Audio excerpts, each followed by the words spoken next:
Nirvana, com certeza uma das bandas mais clássicas de todo o grunge rock and roll. Hoje a gente vai falar mais um pouquinho dela, estamos já na parte 2 do mega iceberg do Nirvana. E como vocês já sabem, por aqui tem de tudo, desde as coisas mais conhecidas até os fatos que até os fãs mais raízes não conhecem. Eu sou o Lucas Cinti, e sem demora, bora logo pro iceberg do Nirvana.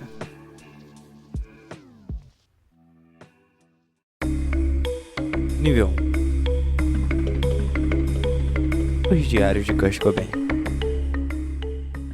Journals é basicamente um mergulho sem filtro na cabeça do Kurt Cobain. O livro, lançado entre 2002 e 2003, quase 10 anos depois da morte dele, junta diários pessoais, rabiscos, desenhos estranhos, rascunhos de letras e pensamentos bem crus do vocalista do Nirvana. Não demorou nada para virar best-seller no New York Times, porque geral queria entender quem era o cara que estava por trás do mito. O conteúdo é todo fragmentado, meio caótico mesmo, anotações jogadas, cartas que nunca foram enviadas, listas aleatórias, poemas e ilustrações que mostram tanto o processo criativo quanto a mente perturbada do Kurt. E nos diários ele fala sem rodeio sobre os problemas físicos que enfrentava, como escoliose e dores estomacais absurdas que perseguiam ele há anos. Nunca ficou claro 100% de onde vinham essas dores, mas elas afetaram tudo, o humor, a rotina e até o uso de drogas.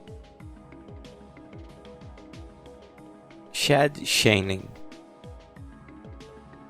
Chad Channing é aquele nome que muita gente esquece, mas que foi fundamental para o começo do Nirvana. Ele foi o baterista da banda entre 88 e 90, bem na fase raiz, quando tudo ainda era underground e caótico. Foi com o Chad que o Nirvana gravou Bleach de 89, o primeiro álbum da banda, responsável por gravar aquele som sujo, pesado, sem polimento, que virou marca registrada da cena de Seattle. Além disso, ele também ajudou em Polly, música que só viria estourar anos depois, já no Nevermind, quando o Nirvana virou um fenômeno global. Ou seja, mesmo fora do mainstream, o dedo do Chad ainda estava ali.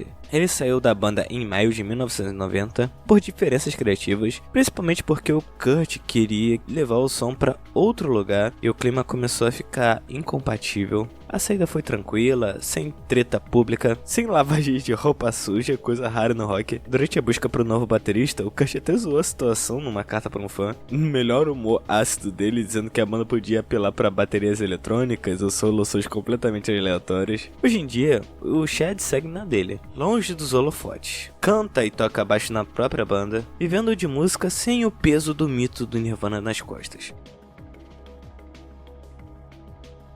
Melvins.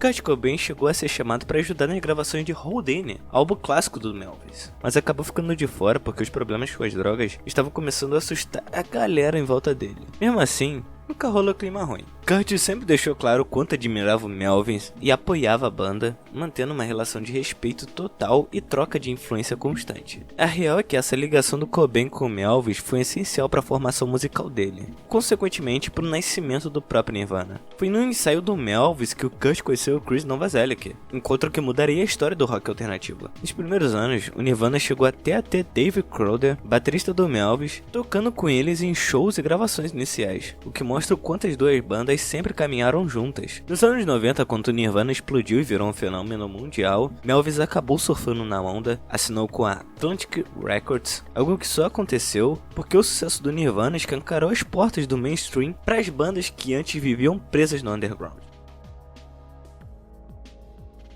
Top of the Pops. Quando a Nirvana apareceu no Top of the Pops no Reino Unido, eles foram obrigados a tocar com playback. Base pronta, vocal falso, tudo bem plastificado. Isso era o padrão do programa na época, mas é completamente contra tudo que o Nirvana representava. A banda odiou a ideia porque aquilo matava justamente a energia suja, caótica e real que eles levavam pro público. Aí eles zoaram tudo na performance de Smell Like Teen Spirit. Kurt resolveu cantar de um jeito todo exagerado. Eles fizeram uma paródia. O resto da banda também entrou na brincadeira. Foi um deboche total. Mas no fim das contas virou uma das performances mais icônicas e irônicas da história do Top of the Pops, lembrado até hoje como um baita foda-se do Nirvana.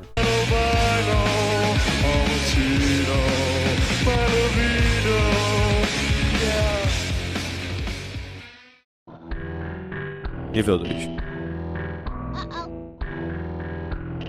Expulsos da festa de lançamento de Nevermind. O Nirvana nunca teve uma vibe corporativa, nem jogou o jogo certinho da indústria musical. Pelo contrário, a banda virou símbolo total do anti-establishment, do anticonsumismo, do não estamos nem aí. Nada de discurso ensaiado, nada de marketing bonitinho. Ironicamente, foi justamente essa postura que fez o Nirvana vender milhões de discos e transformar o Kurt Cobain num nome conhecido no mundo inteiro, mesmo sendo exatamente isso que ele menos queria.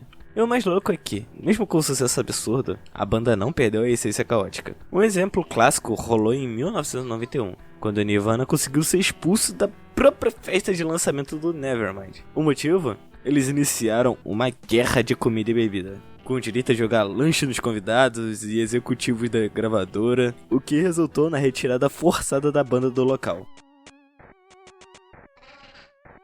Fecal Matter. Fecal Matter foi o protótipo do Nirvana. A banda surgiu em 1985, com Kurt Cobain ainda bem longe da fama. Era tudo bem cru, barulhento e experimental. Basicamente o Kurt tentando achar a própria voz, misturando punk, underground e um monte de influência que ele curtia na época. A formação ficou meio rotativa, com gente da cena local entrando e saindo. Nessa fase, nomes como Buzz Osborne e Mike Dillard do Melvis chegaram a se envolver, o que mostra o quanto aquela galera estava conectada. O som do Fecal Matter ficou registrado numa demo caseira chamada Laterce Wilpurville.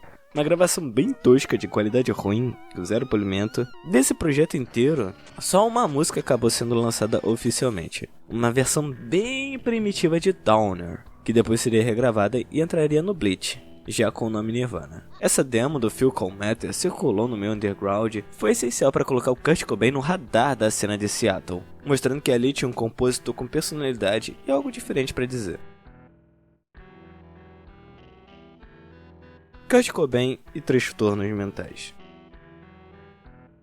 É bem falado que Kurt Cobain já dava sinais de TDA/ADD desde criança e que mais tarde teria sido diagnosticado com transtorno bipolar. Desde cedo ele tinha dificuldade de foco, era impulsivo e emocionalmente instável, traços que seguiram com ele até a vida adulta. Mesmo virando um rosto gigante do grunge e alcançando um sucesso absurdo, o Kurt nunca levou adiante um tratamento psicológico ou psiquiátrico de forma constante. Ele lidava com depressão pesada, algo que aparece direto em entrevistas, cartas, diários pessoais. Esse caos emocional acabou se misturando com os problemas físicos e a pressão insana da fama, piorando ainda mais a sua dependência química. Para ele, as drogas funcionavam tanto como uma automedicação improvisada, quanto como uma forma de escapar da realidade. No fim, isso tudo virou um ciclo destrutivo que marcou fortemente seus últimos anos. Mais um exemplo de como o sucesso nunca resolveu o vazio que ele carregava por dentro. Jason Everman na capa de Blood. Jason Everman entrou no Nirvana em fevereiro de 1989, como segundo guitarrista, numa fase em que a banda ainda estava tentando se firmar no underground de Seattle. Apesar de ser oficialmente acreditado como guitarrista do Bleach e até aparecer na capa do disco, a real é que ele não tocou nenhuma faixa do álbum. Segundo o próprio Kurt Cobain, o crédito no disco foi mais como um gesto de gratidão. Everman tirou do bolso $66 para eles gravarem o disco. Uma grana até que boa para uma banda totalmente quebrada naquele momento. Na versão remasterizada do Bleach, lançada em 2009, o nome dele saiu dos créditos como músico, mas ele continuou estampando a capa e ainda recebeu agradecimentos no encarte. Durante o verão de 1989, Jason saiu em turnê com o Nirvana, divulgando o disco, participou ativamente dos shows. Dá pra ouvir ele tocando guitarra em Trust No One, em um registro não oficial de um show em Boston. Depois que o Kurt Cobain quebrou a guitarra na noite anterior e ele ficou só no vocal nesse show. Ele também aparece num vídeo bootleg bem famoso do Nirvana, tocando dentro da Rhino Records em Los Angeles, no dia 23 de junho de 1989, um dos registros mais icônicos da fase inicial da banda.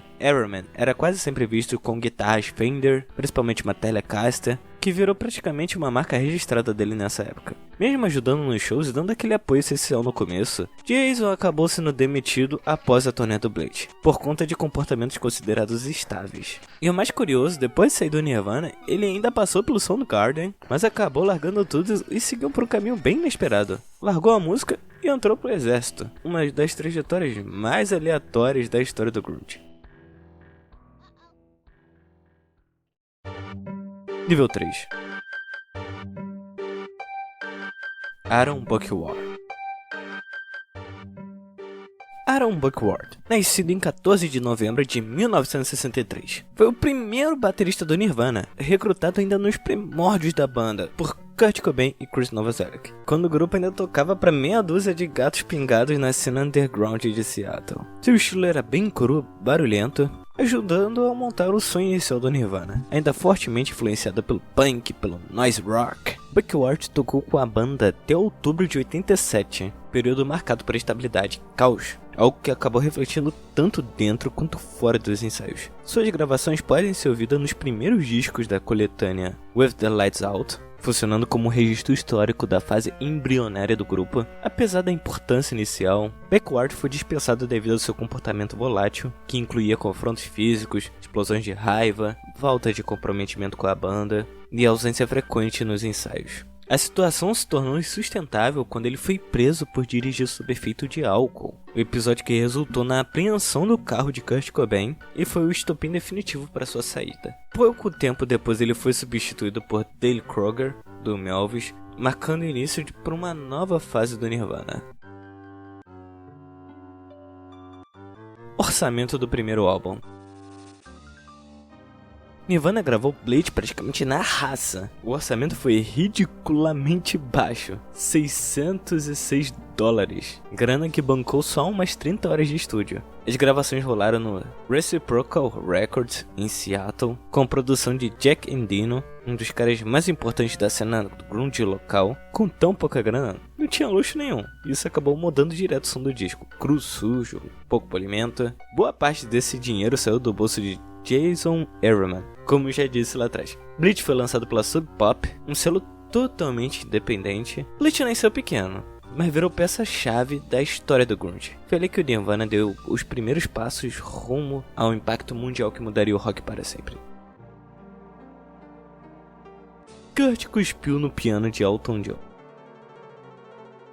Kurt Cobain protagonizou um dos momentos mais vergonhosos da história do MTV Video Music Awards de 1992. Nos bastidores do evento, no auge da treta pública entre Axl Rose e Kurt Cobain, Kurt queria provocar o Axl. Cuspiu no piano, achando que aquele era o instrumento que o vocalista do Guns N' Roses ia usar na apresentação da noite. Só que aí veio o desastre, o piano não era do Axl. Kurt viu simplesmente Elton John sentando ali. Na hora que caiu a ficha, Kurt Cobain ficou totalmente horrorizado, cheio de vergonha. Ele, meu Deus, por que eu fiz uma coisa dessa? Videoclipe original de In Bloom. Antes do clipe famoso de In Bloom que rodou na MTV, o Nirvana gravou um vídeo alternativo de In Bloom. A imagem é bem zoada, a qualidade baixa mesmo, com um visual bem simples, quase caseiro, mas é exatamente isso que deixa esse registro tão foda. Dá pra ver a banda no começo da caminhada, bem longe da fama absurda que viria depois, tocando de forma crua, solta, sem filtro. O clipe chama a atenção justamente por capturar a estética e a atitude do Nirvana pré-Nevermind. Eles ainda estavam no underground, nada de produção caprichada ou preocupação com agradar a grande mídia. No fim, funciona mais como um documento histórico do que como um clipe comercial. Nível 4. Kurt Cobain já foi faxineiro.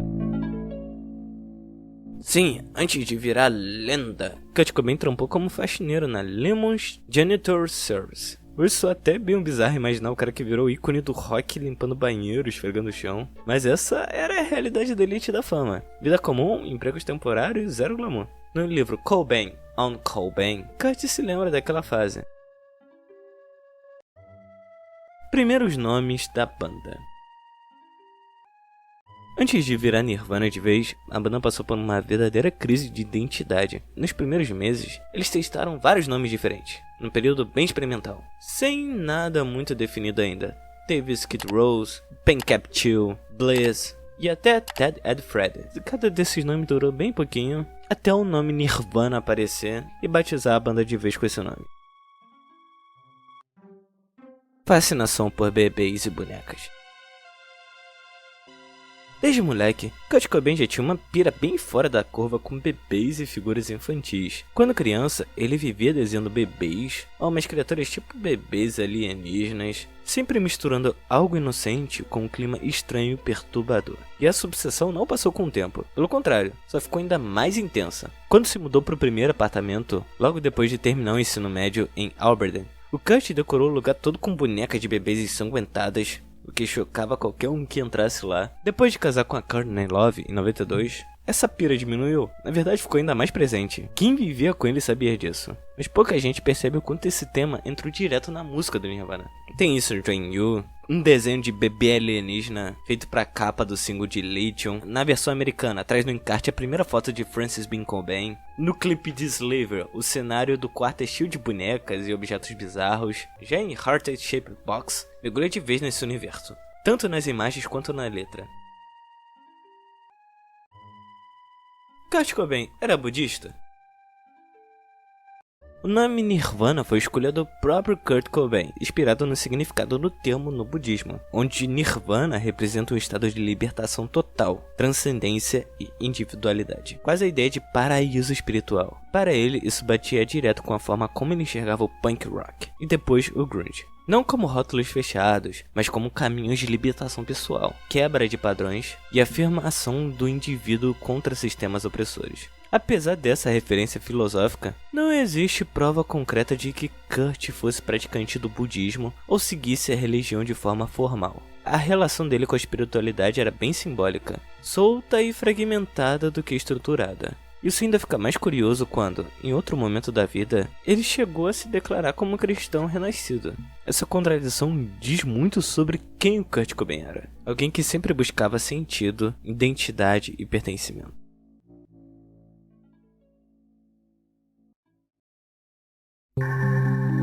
Nível 5. Significado de Incesticide. A capa de Incesticide é basicamente um resumo visual das piras do Kurt Cobain. Tem bonecas, figuras infantis e aquele clima estranho que incomoda de propósito. A arte foi feita pelo próprio Kurt Cobain, o que deixa claro o quanto ele estava envolvido até o osso no conceito do álbum. À primeira vista, parece só algo bizarro e provocativo, mas olhando com mais atenção, dá pra ver que tem muita coisa pessoal ali. Muita gente interpreta a boneca principal como uma representação do próprio Kurt, enquanto a boneca menor simboliza a dependência química, algo que sempre é grudado nele, quase um parasita. A flor de papoula, que aparece na imagem, não tá ali por acaso. É um símbolo clássico do ópio e, por consequência, da heroína. Tudo se conecta. No fim, a capa funciona quase como uma metáfora do vício, mostrando essa relação de controle, fragilidade, dependência que a droga exercia sobre ele. Tabevel. Tabevel conheceu Kurt Cobain em 86, numa época em que ela já estava bem envolvida com a cena ligada ao Melvins, banda que foi influência gigantesca pro Kurt no começo da carreira. Nessa fase ele chegou a tocar guitarra em algumas músicas do The Go Team, projeto do qual Toby fazia parte, ou seja, a conexão entre os dois não era só pessoal, era criativa também.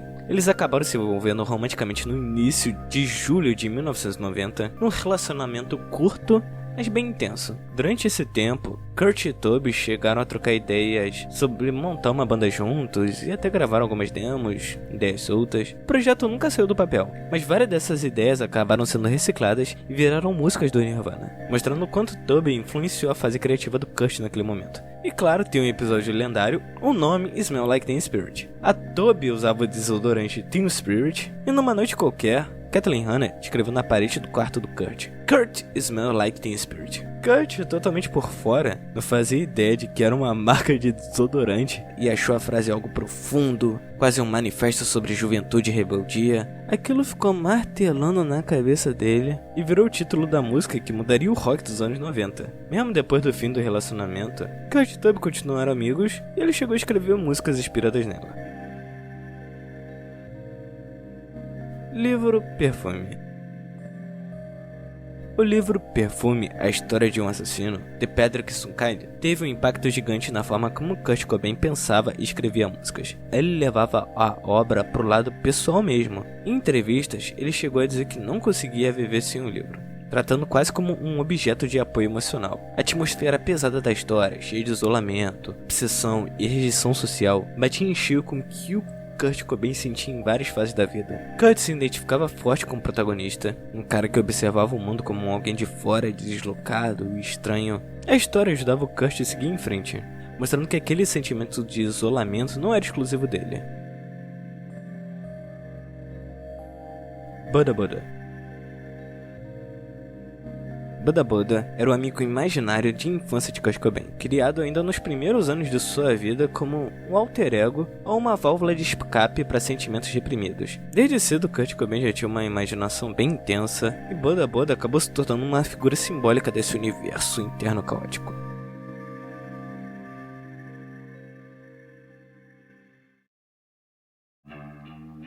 E é isso, espero que tenham gostado. Se gostou, deu gostei, coloque críticas e sugestões para próximos vídeos aí nos comentários. Se inscreva no canal, já coloca parte 3 aí no comentário se vocês quiserem mais partes sobre o mega iceberg do Nirvana. Aí eu preciso que vocês compartilhem também, né? Compartilhe, dê o like, vira membro, puder ajudar com qualquer quantia, vou estar agradecido aqui. Me siga no Instagram também, que vai estar na descrição, vai aparecer na tela aí, @ também. E é basicamente isso por hoje. Até o próximo vídeo, galera, e tchau!